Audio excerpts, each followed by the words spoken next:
Kazim Elegbede joining all the way from Houston. Kazim, I was going to ask you, so the bid that Nigeria presented to host the 2030 Commonwealth Games, was it a failure ab initio? Was it just that the fact that, the assessors looked at it and believed that it was just based on too many promises, we will, we can, we shall, and not real actualities on the ground? I mean, one of the things I found particularly curious was the fact that Lagos was bidding to host football, and to the best of my knowledge, there is no football at the Commonwealth Games. Today, you said it all. Oyewuchi has also elaborated a lot.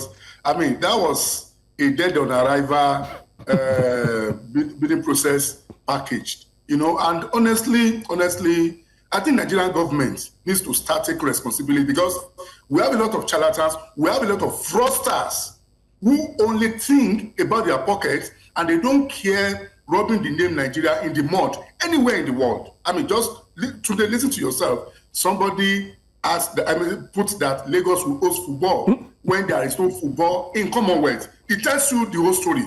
That's why I said it was dead on arrival. I mean, it tells you people who went there didn't know nothing. They didn't know jack about what Commonwealth Games was. I mean, if we're a serious nation, it's simple. When you are able to host this kind of events, it boosts the local economy, because a lot of, tourism, hotels, facility. What are we talking about? But when we have people who only think about their pockets in charge, this is always going to happen. This is what will continue to suffer international disgrace. Well, so the question for me, gentlemen, is that, are we saying that Nigeria is no longer capable of hosting any proper multi-sport international tournament, maybe like the African Games, which we heard that maybe this bid committee is about to pivot to for 2031, or probably even aspire to host maybe even an AFCON? Is that what you're saying? Oh, yeah? Today, Nigeria is capable of hosting any event, bar Olympics and the World Cup. I mean, we saw Ogun State recently when they hosted the National Festival. So the thing is, when they say a student who is unserious can never succeed. You can never write an exam and pass. You don't attend classes. You don't even know what the course is all about. Because if they knew what Commonwealth game was all about, they wouldn't be putting a city for football. I mean, it's enough for the government to actually put, those people, let them face the music. Let them be queried. If they could not answer the query successfully, let them be counted in jails. I mean, and let them cough the extra costs they collected.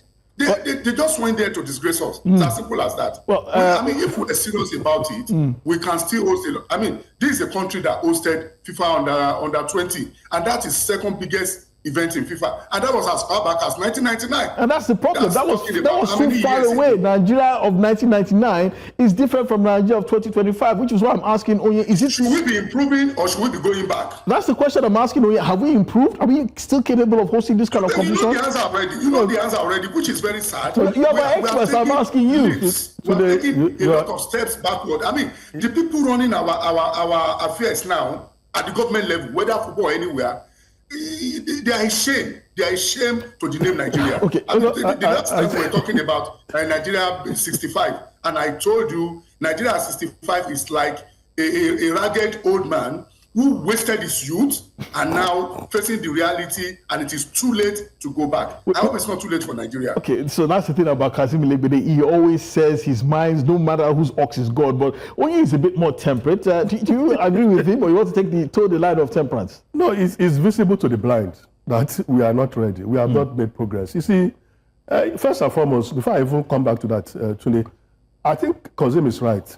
It's high time our government started asking for, let these people who came up with this bid to account for the money they were given, so that next time, if they want to come up with anything, they will think it thoroughly, truly, and see if it's viable. Okay. Then again, the reason they always give, we say it here all the time, the people who support this bid across several divides, they say that's the only time government will be interested in investing in infrastructure, trying to upgrade infrastructure. And I continue to ask questions today.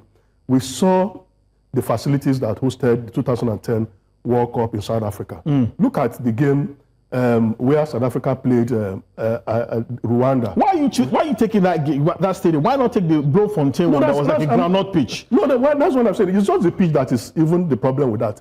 Every other thing is intact. Okay. Look at all the facilities in South Africa. But they hosted the World Cup how many years ago? 2010, 15 years ago. We have to wrap this up very quickly and move on. They are still intact. They are still sparkling clean. Okay. So why can't we maintain? That's why I'm saying we should fix our problem. And I've said consistently on this show that on the only things that Nigerians maintain are the things that are of value to them, the things that they place a lot of emphasis on, which is why if you look on Nigerian roads, you still have cars from 1970, 1960 on Nigerian codes. Because maintenance, when it comes to those things, they can, but the ones that they don't really value, they don't maintain. But let's move on very quickly. Let's talk about grassroots sports. The inaugural edition of the privately organized Africa School Games is set to kick off on Friday, the 17th of October at the British International School here in Lagos. The landmark event aims to spotlight the talent and potential of young athletes across the continent. Now, the games will feature competitions in swimming, athletics and football across 3 age categories,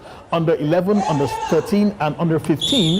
The initiative is designed not only to foster competitive spirit, but also to connect young athletes with agents and scholarship opportunities in schools abroad. And according to the organizers, the goal really is to collaborate with schools, sports federations, governments and the private sector to build capacity by developing coaches, officials, facilities and sustainable structures. Now, this is a really heartwarming, it's a laudable initiative, if you ask me, because this is a private school.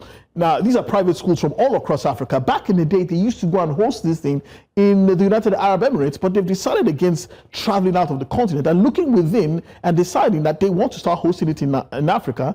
And Nigeria is the venue for the inaugural edition, so which is really great. Yeah, you see, this will go far because it's privately organized. Oh, by the way, this swimming pool that you're seeing here is at a private school in Lagos. That's Grange School. This is their private swimming pool. So I'm not sure you probably find a private swimming school at Jodu Grammar School or any other private public schools. Yeah, that's why I said it will go far. Okay, look at the contingent that went to for this game in South Africa for the game that we played against the other team. Look at the private jet. It's a jamboree. You pack people into the private jet and they go on a jamboree. But look at this privately owned initiative. At the end of the day, they are going to put the athletes first. They have talked about scouting, talked about ensuring facilities, ensuring training, that the athletes collaborating with their agent, scholarship opportunities. Yes. The athletes that will be discovered, will have opportunity of continue furthering their career. So it's not rocket science. It's going to succeed because it's privately organized, and they have the reasons why they have gone about it in this way. So I just hope, like you said, that this kind of initiative, this kind of platform should be spread across the country too, because we really have talented across the country. Yeah. Well, there are, to be honest, there are private schools across the country who actually have excellent facilities, and I'm sure they'll be more than happy to host this laudable private initiative as well. But let's talk about table tennis on the African continent. The ongoing